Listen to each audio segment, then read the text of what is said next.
Hello everyone.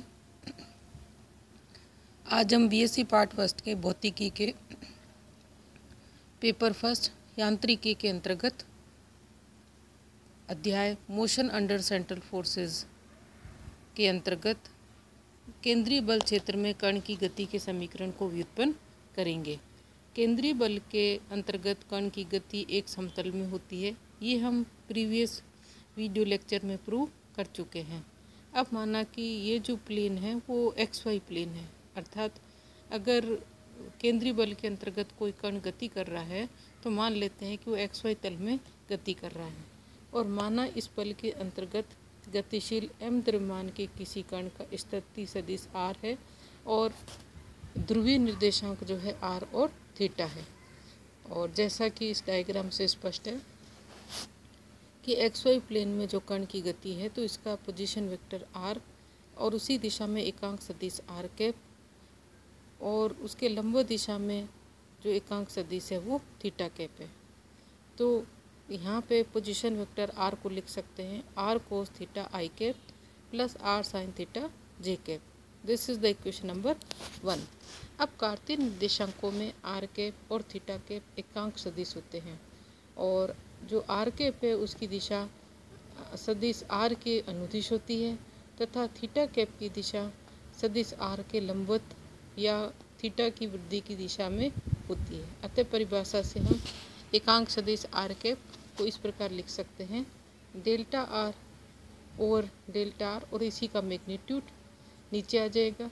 इसी तरीके से थीटा कैप जो है delta r over delta theta और नीचे इसी का मैग्नीट्यूड। तो यहाँ पे r कैप और थीटा कैप एकांक सदिश हैं। ये समीकरण नंबर 2। तो समीकरण 1 का r के सापेक्ष अवकलन कर समीकरण 2 में मान रख करके हम r कैप को ज्ञात करें तो r कैप आ जाएगा cos theta i cap plus sine theta j cap. इसी तरीके से समीकरण 1 का थीटा के सापेक्ष अवकलन करके और समीकरण 2 में रखने पर हमें थीटा कैप का वैल्यू प्राप्त होगी। Theta cap is equal to minus sine theta I cap plus cos theta J cap और ये हमारी समीकरण बनेगी 4।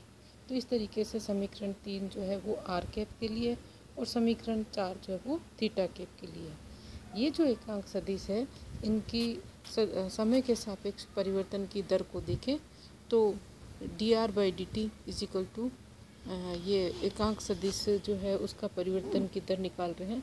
तो पहला r के सापेक्ष अवकलन करेंगे और फिर थीटा के सापेक्ष अवकलन करेंगे और इनकी वैल्यू जो है हम समीकरण 3 और 4 से रखने पर D R by D T is equal to theta cap D theta by D T. ये हमारी समीकरण नंबर 5 है। अब इसी तरीके से हम थीटा कैप में समय के सापेक्ष परिवर्तन की दर को ज्ञात करें तो इसमें भी पहले r के सापेक्ष अवकलन करेंगे और फिर थीटा के सापेक्ष अवकलन करेंगे और समीकरण पूरे समीकरण से इसमें वैल्यू रखेंगे तो ये हमें प्राप्त होगा minus r cap delta theta और डेल्टा टी। इस समीकरण का 5 और 6 का प्रयोग करके कण का वेग और त्वरण ज्ञात कर सकते हैं और कण के वेग और त्वरण से हम इसकी गति के समीकरण ज्ञात करेंगे। तो सबसे पहले हम वेग का समीकरण ज्ञात करते हैं। चूँकि velocity v is equal to D R by D T और जो r है उसको हम लिख सकते हैं मैग्नीट्यूड r और एकांक सदिश। तो यहाँ पे d by D T r और फिर उसका मैग्नीट्यूड, इसका अवकलन करेंगे हम r के सापेक्ष और t के सापेक्ष। तो इस प्रकार हम v को लिख सकते हैं V R plus V theta और चूँकि V R is equal to D R by D T R cap, इसी तरीके से V theta is equal to R D theta by D T theta cap. ये हमारी समीकरण नंबर 10 है। इसी तरीके से हम त्वरण के एकांक सदिशों को त्वरण के लिए समीकरण व्युत्पन्न करें तो समीकरण 7 को समय के सापेक्ष अवकलित करने पर समीकरण 7 को अगर हम समय के सापेक्ष अवकलित करें तो त्वरण a is equal to D V by D T और हम इसको लिख सकते हैं d बाई डी टी और यहाँ पे समीकरण जो 7 है यहाँ से वैल्यू रख देंगे हम वेलोसिटी की और मैथमेटिकल इसको सॉल्व करेंगे यूवी वाले मेथड से। यानी कोई फंक्शन है जिसमें 2 फलन हैं तो उसको यूवी मेथड से अवकलित करेंगे तो हमें समीकरण प्राप्त होगी त्वरण के लिए D two R by D T square R cap plus D R by D T D R cap by D T plus D R by D T D theta by D T theta cap plus R D two theta upon D T square theta cap plus R D theta by D T and D theta cap by D T.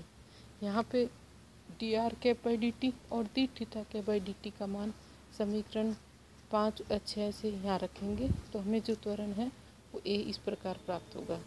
ये mathematical हम इसको solve कर लेंगे और यहाँ पे इसको A R और ए थीटा के पदों में लिख लेंगे।